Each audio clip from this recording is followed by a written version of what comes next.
வெளியில பார்த்தீங்கன்னா பல்வேறு தகவல்கள் பரவி வருது.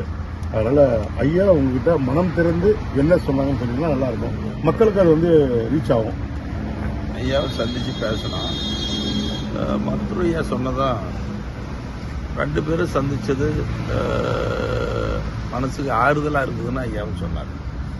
மனசுக்கு ஆறுதலாக இருக்குது, இந்த சந்திப்புக்கு பிறகு எல்லாம் நல்லது நடக்கும் அப்படின்னு அவர் சொன்னது எங்களுக்கு பெருத்த நம்பிக்கை உண்டாக்கிது.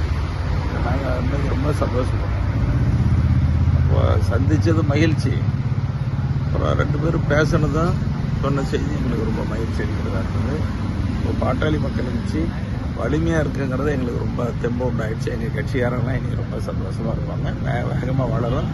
தேர்தலை சந்திப்போம், தேர்தலில் மிகப்பெரிய வெற்றி பெறுவோம். அது ஒன்றும் மாற்றல.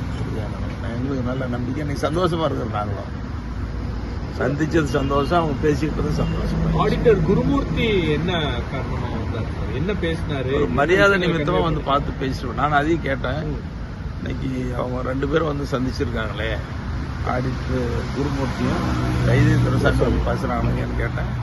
அவங்க மரியாதை நிமித்தமா வந்து பேசுறேன்னு சொன்னாங்க. அவங்க என்கிட்ட ரொம்ப நேரம் 3 மணி நேரம் பேசிட்டு இருந்தாங்க. அவங்க பேசுறது எனக்கு ஆறுதலா இருந்தது, சந்தோஷமா இருந்ததுன்னு சொன்னாங்க. அவங்க சந்திப்பு ஒரு மரியாதை நிமித்தமான சந்திப்பு. ஆடிட்டர் குருமூர்த்தி பேச்சுவார்த்தை நடத்துறாரா 2 பக்கம்? இல்ல, நடந்த சம்பவங்கள்லாம் மருத்துவரையா இது வரைக்கும் உழைச்சது, ரொம்ப ஐயாவை பத்தி பெருமையா பேசினாராம். மருத்துவரையா பத்தி ரொம்ப உயர்வு, அவங்க உழைப்பு சாதாரணமான உழைப்பு இல்லை, ஒரு பெரிய தலைவர் அப்படிங்கிற மாதிரிலாம் ஐயாவை பத்தி ரொம்ப சொல்லி நல்லா பேசியிருக்காரு. அது எங்களுக்கு மகிழ்ச்சி தானே. எங்க மருத்துவரையா பத்தி நல்ல செய்தி வெளியில இருந்தெல்லாம் பேசுறாங்கன்னா அது மகிழ்ச்சி தானே.